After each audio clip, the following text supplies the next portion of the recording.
BBC বাংলার অধিবেশন আপনাদের স্বাগত। আজ আপনাদের সাথে লন্ডন স্টুডিও থেকে আছি মানসী বড়ুয়া, আর ঢাকায় আমার সাথে থাকছেন আকবর হোসেন।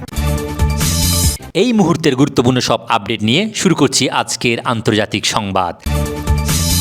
আগাম বার্তা ছাড়াই মার্কিন মিত্রদের উপর হামলার হুঁশিয়ারি ইরানের।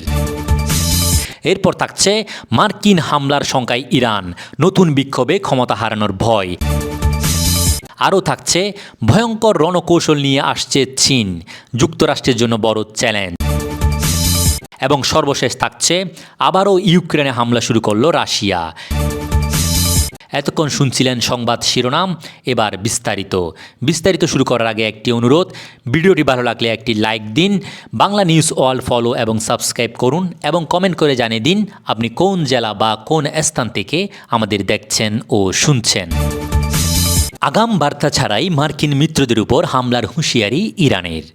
মধ্যপ্রাচ্যে যুদ্ধের মেঘ আরও ঘনীভূত হচ্ছে। মার্কিন প্রেসিডেন্ট ডোনাল্ড ট্রাম্প যদি কোনো চুক্তিতে পৌঁছাতে ব্যর্থ হয়ে ইরানে হামলার পথ বেছে নেন, তবে তেহরান এবার ধ্বংসাত্মক ও প্রাণঘাতী জবাব দেওয়ার প্রস্তুতি নিয়েছে। ইরান স্পষ্ট করেছে, গত বছরের জুনে কাতারে মার্কিন ঘাঁটিতে করা হামলার মতো এবার কোনো আগাম সতর্কবার্তা দেয়া হবে না। ইরানের সর্বোচ্চ নেতা আয়াতুল্লাহ আলী খামেনি বলেছেন, মার্কিন হামলা পুরো অঞ্চলে যুদ্ধ ছড়িয়ে দিতে পারে।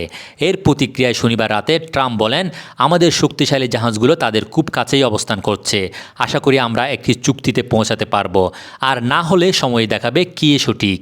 ইসরায়েলের সাথে সংঘাত ও মার্কিন হামলায় ইরানের ক্ষেপণাস্ত্র কর্মসূচি ক্ষতিগ্রস্ত হলেও ইন্টেলিজেন্স রিপোর্ট অনুযায়ী তেহরানের সক্ষমতা এখন আরও বেড়েছে। এদিকে মার্কিন হামলার সংখ্যায় ইরান, নতুন বিক্ষোভে ক্ষমতা হারানোর ভয়।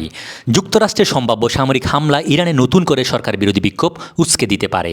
এই আশঙ্কায় গভীর উদ্বেগে দেশটির শীর্ষ নেতৃত্ব। ইরানের 6 জন বর্তমান ও সাবেক কর্মকর্তার বরাত দিয়ে ব্রিটিশ বার্তা সংস্থা রয়টার্স জানিয়েছে, এমন পরিস্থিতি ইসলামী প্রজাতন্ত্রের ক্ষমতার ভিত্তিকে মারাত্মকভাবে দুর্বল করে তুলতে পারে।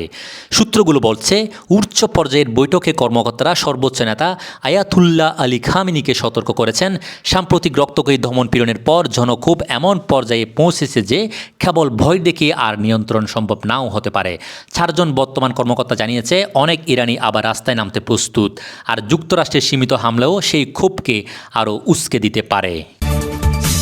ভয়ঙ্কর রণকৌশল নিয়ে আসছে চীন, যুক্তরাষ্ট্রের জন্য বড় চ্যালেঞ্জ। চীনের সাম্প্রতিক নৌ অস্ত্র কৌশলে আবারও আন্তর্জাতিক নিরাপত্তার বিশ্লেষকদের দৃষ্টি কেড়েছে। বিশেষ করে বাণিজ্যিক জাহাজকে সম্ভাব্য অস্ত্রবাহী প্ল্যাটফর্ম হিসেবে ব্যবহারের ধারণা যুক্তরাষ্ট্র ও তার মিত্রদের জন্য নতুন উদ্বেগ তৈরি করেছে। এই প্রেক্ষাপটে চীনের YJ-18C ক্রুজ ক্ষেপণাস্ত্র যুক্তরাষ্ট্রের নৌবাহিনীর জন্য দীর্ঘমেয়াদী কৌশলগত চ্যালেঞ্জ হয়ে উঠতে পারে বলে মনে করেন বিশেষজ্ঞরা। এই কৌশলের লক্ষ্য সরাসরি বড় যুদ্ধ জাহাজ ধ্বংস করা নয়, বরং প্রতিপক্ষের পুরো যুদ্ধ ব্যবস্থাকে অকার্যকর করা।